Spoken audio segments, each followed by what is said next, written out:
Saya juga mengingatkan seluruh penyelenggara negara termasuk Wakil Bupati Lombok Tengah sebagai bagian dari penyelenggara pemerintah daerah agar menjalankan kewenangannya sesuai Undang-Undang Nomor 30 Tahun 2014 tentang administrasi pemerintahan dengan berpedoman pada asas-asas umum pemerintahan yang baik. Empati merupakan sikap kemanusiaan yang luhur, namun pejabat publik hendaknya memusatkan perhatian pada penguatan penegak hukum, pelindungan korban dan pemulihan keluarga korban, serta menghindari pernyataan yang dapat menimbulkan persepsi memengaruhi independensi proses hukum atau seolah-olah penyelesaian kekeluargaan dapat menggantikan pertanggungjawaban pidana. Nilai tersebut justru selaras dengan ajaran Islam. Dengan demikian, Indonesia ini penting sekali. Hukum positif Indonesia dan ajaran Islam tidak saling bertentangan, melainkan bertemu pada prinsip keadilan, pelindungan jiwa, penghormatan martabat manusia, dan keberpihakan kepada korban. Seorang santri di Lombok Tengah, Nusa Tenggara Barat meninggal dunia. Sementara 2 santri lainnya mengalami luka bakar berat setelah dibakar oleh rekannya sendiri. Kasus ini akhirnya dilaporkan ke polisi setelah korban tidak mendapatkan pertanggungjawaban yang memadai dari pihak pesantren. Assalamualaikum warahmatullahi wabarakatuh. Salam sejahtera untuk kita semua. Om Swastiastu, Namo Buddhaya, salam kebajikan, Rahayu. Saya dari Komisi 13 DPR RI membidangi hukum dan HAM. Kami bersepakat negara tidak boleh terlambat melindungi korban dari tragedi santri Lombok menuju reformasi nasional sistem perlindungan perempuan, anak, dan korban TPPO. Peristiwa meninggalnya seorang santri serta luka bakar berat yang dialami 2 santri lainnya di Pondok Pesantren Lombok Tengah merupakan tragedi kemanusiaan yang harus menjadi momentum memperkuat penegakan hukum sekaligus membenahi sistem pelindungan korban di Indonesia. Negara tidak boleh hadir hanya setelah korban berjatuhan, tetapi harus memastikan setiap warga negara, khususnya perempuan dan anak, memperoleh pelindungan hukum, rasa aman, dan keadilan. Indonesia, kami ingatkan, adalah negara hukum sebagaimana ditegaskan dalam pasal 1 ayat 3 Undang-Undang Dasar Negara Republik Indonesia tahun 1945.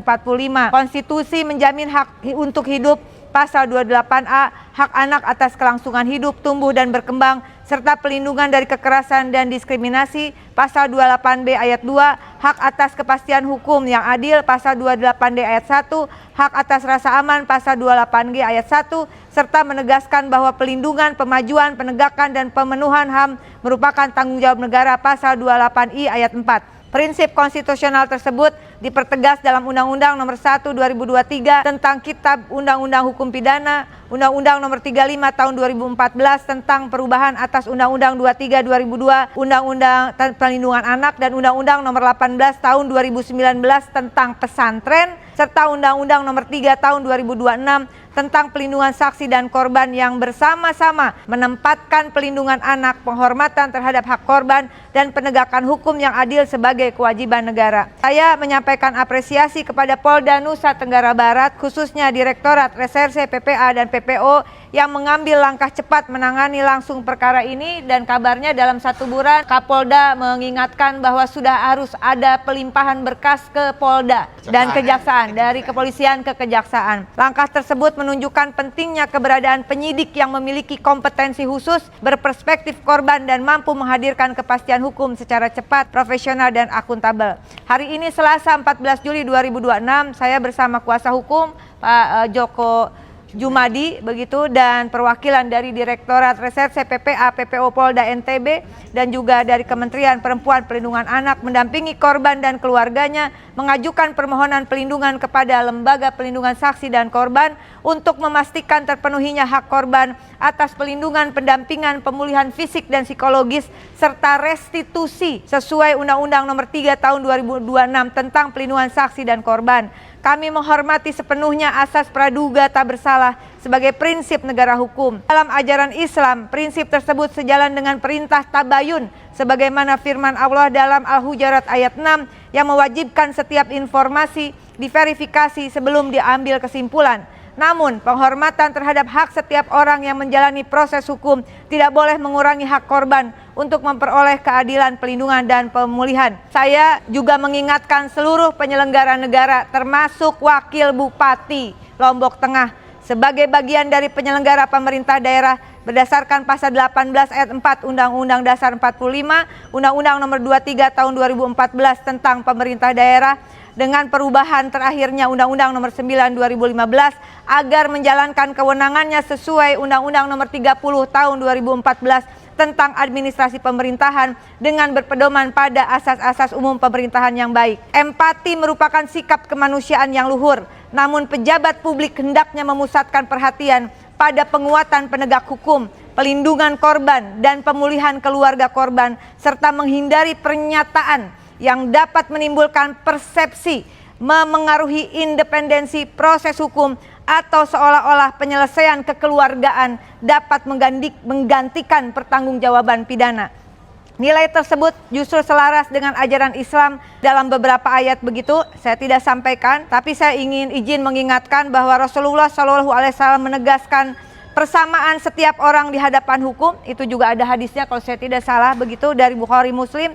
Dengan demikian Indonesia ini penting sekali. Hukum positif Indonesia dan ajaran Islam tidak saling bertentangan, melainkan bertemu pada prinsip keadilan, pelindungan jiwa, penghormatan martabat manusia, dan keberpihakan kepada korban. Kasus ini Indonesia harus menjadi titik tolak reformasi nasional agar pelindungan perempuan, anak, dan korban tindak pidana tidak lagi bergantung pada respon individual, tetapi ditopang oleh sistem kelembagaan, tata kelola, dan pembiayaan negara yang kuat. Dengan ini izin saya merekomendasikan pertama, mendukung Polda, NTB, Kejaksaan, LPSK mengawal perkara ini, juga Kementerian PPA dan juga Kementerian Agama secara profesional, independen, transparan, dan berperspektif korban untuk memastikan terpenuhinya hak korban atas pelindungan, pemulihan, pendampingan, dan restitusi sesuai Undang-Undang Nomor 3 Tahun 2026 tentang pelindungan saksi dan korban.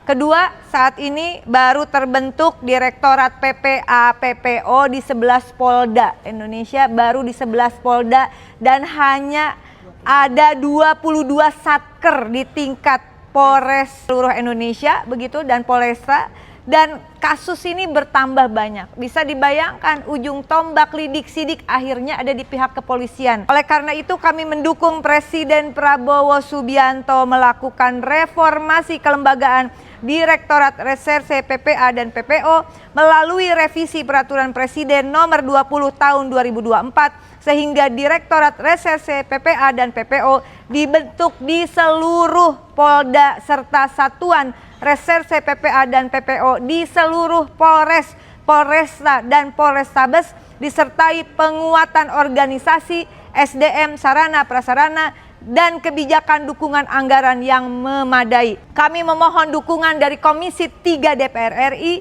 agar dalam pembahasan khususnya RAPBN tahun anggaran 2027 dilakukan peningkatan anggaran Polri yang berperspektif perempuan, anak, dan korban, termasuk mempertimbangkan target alokasi anggaran yang lebih kuat bagi fungsi pelindungan perempuan, anak, dan pidana perdagangan orang sebagai arah kebijakan nasional.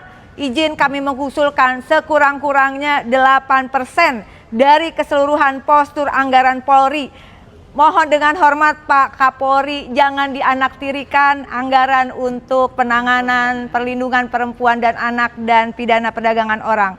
Yang ketiga, kami mendukung Presiden Prabowo Subianto membentuk peraturan Presiden tentang Sistem Nasional Pelindungan Perempuan, Anak, dan Korban TPPO dalam sistem peradilan pidana terpadu, serta mohon untuk segera menerbitkan peraturan pemerintah tentang dana abadi korban sebagai pelaksanaan Undang-Undang Nomor 3 2026 tentang pelindungan saksi dan korban, sehingga pelindungan, rehabilitasi, pemulihan, restitusi, dan layanan bagi korban memiliki kepastian kelembagaan, pendanaan, dan keberlanjutan di seluruh Indonesia. Terakhir, Indonesia negara yang beradab bukan hanya mampu menghukum pelaku, tapi juga memastikan korban tidak pernah berjuang sendirian. Itulah amanat konstitusi, hak asasi manusia, nilai-nilai Pancasila, dan ajaran Islam yang wajib diwujudkan dalam setiap penyelenggaraan pemerintahan dan penegakan hukum.